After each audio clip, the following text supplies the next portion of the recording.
Movie की शुरुआत में हम फ्रैंक मॉरिस नाम के एक होशियार चोर को देखते हैं जिसे बैंक से चोरी के जुर्म में पकड़कर जिंदगी भर की सजा देने के लिए दुनिया की सबसे सिक्योर जेल अल्काट्राज भेजा जा रहा था। अल्काट्राज को समंदर के बीच एक छोटे से आइलैंड पर बनाया गया है, इसलिए अगर कोई कैदी जेल तोड़कर बाहर भी निकल जाए तो समंदर उसका रास्ता रोक लेता है। इसी वजह से इसे दुनिया की सबसे सिक्योर जेल का दर्जा मिला हुआ था और यहाँ सबसे खतरनाक कैदियों को रखा जाता था। मगर ये शोहरत ज्यादा देर तक कायम नहीं रहने वाली थी, क्योंकि अब इस जेल में फ्रैंक मॉरिस आ चुका था। वो एक ऐसा चोर था जो पहले भी कई दफा जेल तोड़कर भाग चुका था, पर इस दफा मॉरिस थोड़ा घबरा गया था क्योंकि ये जेल बहुत ज्यादा सिक्योर थी। लेकिन फिर भी मॉरिस का इरादा यहीं रुकने का नहीं था। वो जल्द से जल्द इस जेल से निकलने की कोशिश करना चाहता था। अब जेल में एंटर होते ही उसकी पूरी तरह तलाशी ली गई और उसे एक छोटी सी सेल में डाल दिया गया, जहां उसे अपनी जिंदगी के बाकी दिन गुजारने थे। अब अगली सुबह जब सब कैदी नाश्ता कर रहे थे, तब मॉरिस की मुलाकात लिटमस नाम के एक कैदी से हुई। लिटमस के पास एक छोटा सा पालतू चूहा था जिसे वो अपना दोस्त मानता था और उसके साथ अपना खाना भी बांटता था। जब ये दोनों बात कर रहे थे, तब मॉरिस की नजर वुल्फ नाम के एक और मोटे कैदी पर पड़ी। वो उसे अजीब अजीब इशारे कर रहा था, पर मॉरिस ने उसकी हरकतों को नजरअंदाज कर दिया और चुपचाप अपना काम करता रहा। अब खाना खाने के बाद मॉरिस को वार्डन के ऑफिस में बुलाया गया, जहां वार्डन ने उसे धमकाया कि अगर उसे अपनी जान प्यारी है तो जेल से भागने का ख्याल भी दिल में न लाए। अब शाम को जब सब कैदी शावर ले रहे थे, तब वुल्फ दोबारा फिर से मॉरिस के पास आया और उसे छेड़ने लगा। इस बार मॉरिस का सब्र टूट गया और उसने उस मोटे को बहुत ज्यादा पीटा। ये देखकर जेल के बाकी कैदी भी मॉरिस से डरने लगे, क्योंकि उसने इस जेल के सबसे ताकतवर कैदी को हरा दिया था। अब मॉरिस का दिमाग काफी तेज था, इसलिए उसे जेल की लाइब्रेरी संभालने का काम दे दिया गया। इसी दौरान उसकी मुलाकात इंग्लिश नाम के एक और कैदी से हुई, जो मर्डर के जुर्म में 2 बार उम्र कैद काट रहा था। इंग्लिश को हिस्ट्री की किताबें पढ़ना पसंद था। अब धीरे धीरे दोनों के बीच अच्छी दोस्ती हो गई। कुछ दिन बाद मॉरिस की मुलाकात डॉक नाम के एक कैदी से हुई, जो एक टैलेंटेड पेंटर था। वो अपनी तन्हाई दूर करने के लिए पूरा दिन पेंटिंग करता रहता था। अब कुछ दिन बीत गए और एक दिन मॉरिस ने इंग्लिश से जेल के बारे में पूछा। इंग्लिश ने बताया कि यहाँ से भागना ऑलमोस्ट इम्पॉसिबल है, क्योंकि हर रोज 12 बार कैदियों की काउंटिंग होती है और इस जेल के चारों तरफ स्नाइपर्स हमेशा रेडी रहते हैं। अगर कोई भागने की कोशिश करे तो उसे वहीं मार दिया जाता है, और अगर कोई किसी तरह निकल भी जाए तो वो ठंडे समुद्र के पानी में डूबकर मर जाएगा। उस रात एक गार्ड ने मॉरिस को बताया कि उसे कारपेंटर का काम मिल सकता है, जिसमें उसे हर घंटे के 15 सेंट्स मिलेंगे। अब अगले दिन जब मॉरिस कंपाउंड में था, तब वुल्फ ने फिर से उस पर हमला कर दिया, जिस वजह से दोनों के बीच लड़ाई शुरू हो गई। और जब गार्ड ने बीच में आने की कोशिश की तो वुल्फ ने उसे चाकू मार दिया। इस लड़ाई के बाद दोनों को डार्क सेल में बंद कर दिया गया, जिसके बाद मॉरिस को हद से ज्यादा गुस्सा आया, क्योंकि वो तो सिर्फ अपनी जान बचाने की कोशिश कर रहा था। 2 दिन बाद जब वो बाहर आया तो लिटमस ने अपने चूहे के जरिए उसे एक छोटा सा वेलकम नोट भेजा। अब मॉरिस के बगल वाले सेल में एक नया कैदी आया था, जिसका नाम चार्ली था, जो एक बड़ी चोरी के जुर्म में बंद था।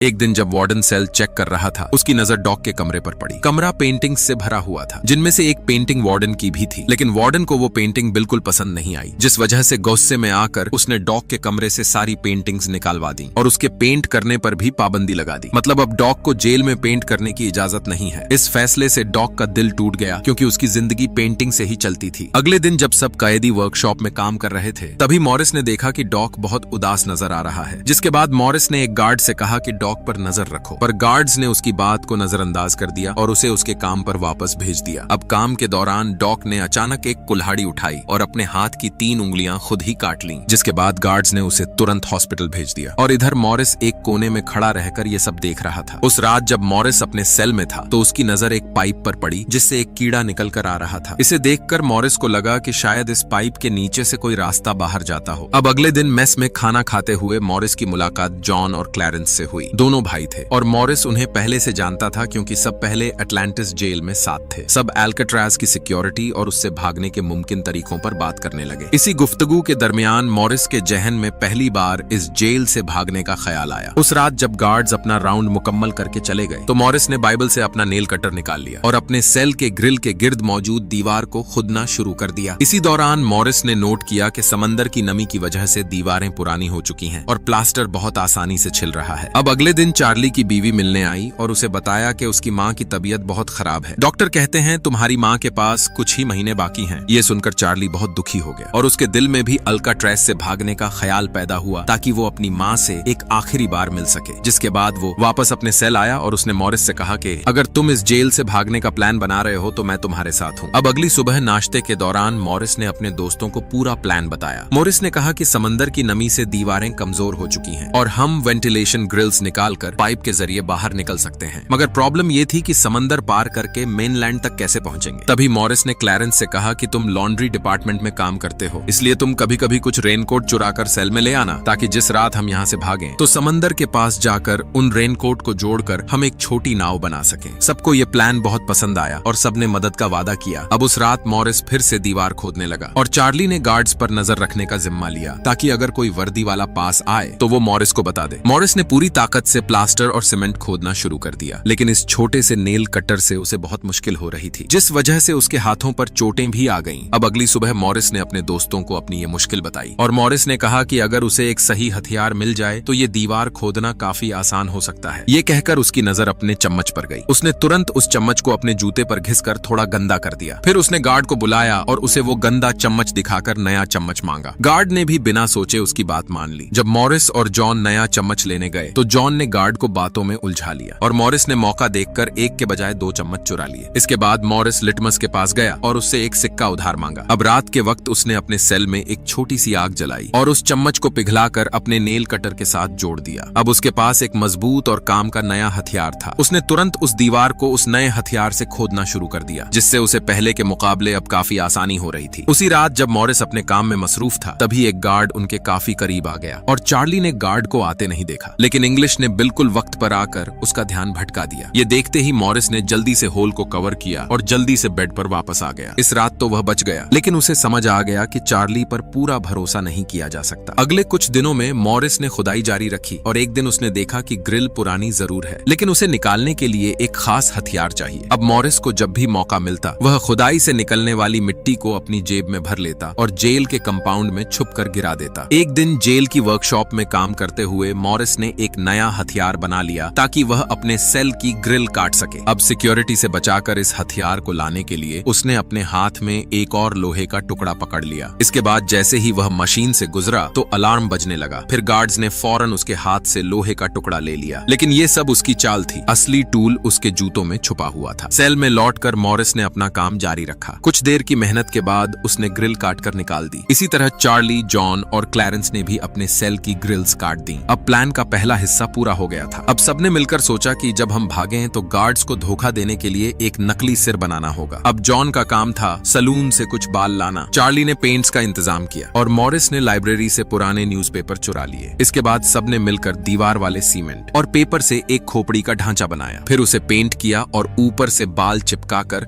उसे एक असली इंसानी सर जैसा बना दिया। इसी बीच मॉरिस ने पेंट से एक नकली ग्रिल भी बना ली, ताकि जब वो इस जगह से भागे तो उन्हें ये खाली जगह नजर न आए। इसके बाद अब एक रात मॉरिस ने डिसाइड किया कि अब वो ग्रिल के पार जाकर देखे कि बाहर क्या है। अब उसने नकली खोपड़ी बेड पर रखी और ग्रिल से निकलकर पाइप के जरिए ऊपर चला गया। वहां उसने एक लोहे का दरवाजा देखा जो काफी ऊंचाई पर था। वो अकेला उस तक नहीं पहुंच सकता था। इसी दौरान इधर एक गार्ड राउंड पर आया। उसने बेड पर रखी खोपड़ी देखी और समझा कि मॉरिस सो रहा है, तो वो आगे निकल गया। अगली सुबह मॉरिस ने सब दोस्तों को उस दरवाजे के बारे में बताया, जिसके बाद मॉरिस और जॉन ने डिसाइड किया कि वो दोनों मिलकर वापस उस गेट तक जाएंगे। उस रात जब सब सो रहे थे, दोनों अपने सेल्स से निकलकर उस गेट तक पहुंचे, जिसके बाद मॉरिस जॉन के कंधे पर चढ़कर ऊपर उस गेट तक पहुंच गया और मॉरिस ने गेट का गौर से मुआयना किया। उसे अंदाजा हुआ कि अगर उन्हें कोई एक और मजबूत हथियार मिल जाए तो वो इस लोहे के गेट को काट सकते हैं। अब अगले दिन जब सब लोग म्यूजिक क्लास में थे तो मॉरिस की नजर एक टूटे हुए फैन पर पड़ी। उसने सोचा इससे एक काम का हथियार बनाया जा सकता है। अब क्लास खत्म होते ही उसने फैन को एक इंस्ट्रूमेंट बॉक्स में छिपाकर बड़े आराम से म्यूजिक रूम से बाहर निकाल दिया। सेल में लौटकर उसने फैन के सब पार्ट्स अलग किए और उसके मोटर से एक नया हथियार बनाया, एक ऐसा हथियार जो गेट को काट सके। अब रात के वक्त मॉरिस और जॉन फिर से अपने सेल से निकले और गेट तक पहुंचे और दोनों ने मिलकर गेट को काटना शुरू किया। इधर गार्ड्स ने कुछ आवाजें सुनी, लेकिन उन्होंने सोचा कोई छोटी सी आवाज होगी और आगे बढ़ गए। काफी मेहनत के बाद गेट काट दिया गया और दोनों वापस अपने सेल में आ गए। अगले दिन जब सब कैदियों को मूवी दिखाई जा रही थी तो मॉरिस, जॉन, चार्ली और क्लैरेंस ने डिसाइड किया कि मंगलवार की रात वे लोग अल्कट्रस जैसी डेंजरस जेल से भाग निकलेंगे। एक सुबह नाश्ता करते वक्त मॉरिस ने डॉग की याद में टेबल पर एक फूल रखा, लेकिन वार्डन ने ये देखा और तुरंत शक कर लिया। इसके बाद वो मॉरिस के पास गया और उसे जेल के नियम याद दिलाए और फूल को मसलकर फेंक दिया। ये देखकर लिटमस का गुस्सा फट गया, जिसकी वजह से उसने वार्डन पर हमला कर दिया, लेकिन हाई ब्लड प्रेशर होने की वजह से उसे हार्ट अटैक आया और वहीं पर उसकी मौत हो गई। इसके बाद उसी शाम को वार्डन ने मॉरिस के सेल की तलाशी करवाई, लेकिन गार्ड्स को कुछ नहीं मिला और उनका ध्यान उस नकली ग्रिल पर भी नहीं गया। ये सब होने के बाद वार्डन ने गार्ड से कहा कि मॉरिस का सेल बदलो, लेकिन गार्ड ने कहा कि वो पेपर वर्क के बाद ये काम करेगा। अब आखिरकार वो दिन आ गया जब ये इस जेल से निकलने वाले थे। मॉरिस और उसके दोस्तों ने तय किया कि वो रात में गेट के पास मिलेंगे। रात होते ही सब अपने सेल से निकले और एक एक करके गेट तक पहुंचे, लेकिन आखिरी लम्हे में चार्ली डर गया था, जिसकी वजह से उसने साथ आने से मना कर दिया। इधर जॉन, मॉरिस और क्लैरेंस गेट तक पहुंच चुके थे। अब उन्होंने मिलकर एक दूसरे की मदद से वो गेट पार किया और जेल की छत पर पहुंच गए। इधर अंदर कुछ देर बाद चार्ली ने हिम्मत जुटाई और वो भी सेल से होता हुआ उस गेट तक पहुंच गया, लेकिन अब वो अकेला गेट पार नहीं कर सकता था और इस तरह उसने अपनी आजादी का मौका खो दिया। उधर मॉरिस और उसके दोनों दोस्त सर्च लाइट से बचकर जेल के बैकयार्ड में पहुंचे। वहां उन्होंने बड़ा गेट पार किया और आखिरकार दुनिया की सबसे खतरनाक जेल से निकल गए। अब तीनों समंदर के किनारे पहुंचे और रेनकोट्स को जोड़कर एक छोटी बोट तैयार की और उसके सहारे समंदर पार करने लगे। अगली सुबह जब गार्ड्स ने उनके बेड्स देखे तो ब्लैंकेट्स के नीचे से नकली स्कल निकल आई। ये देखकर उनकी टांगें कांपने लगीं। इसके बाद पूरी जेल का अलार्म बज गया और हर जगह सर्च शुरू हो गई। थोड़ी देर में पूरे देश में खबर फैल गई। एयरफोर्स और नेवी भी इन तीनों को ढूंढने लगी, लेकिन महीनों तक तलाश करने के बाद भी इन तीनों का कोई पता नहीं चला। जिसके बाद जेल की इज्जत बचाने के लिए वार्डन ने झूठ फैलाया कि तीनों पैसिफिक ओशन में डूबकर मर गए, लेकिन अंदर से वो जानता था कि तीनों जिंदा बचकर निकल गए। इस तरह तीनों चालाक कैदियों ने दुनिया की सबसे खतरनाक जेल से आजादी हासिल कर ली। अगर वीडियो अच्छी लगी हो तो वीडियो को लाइक करें और चैनल को सब्सक्राइब जरूर करें। मिलते हैं अगली वीडियो में।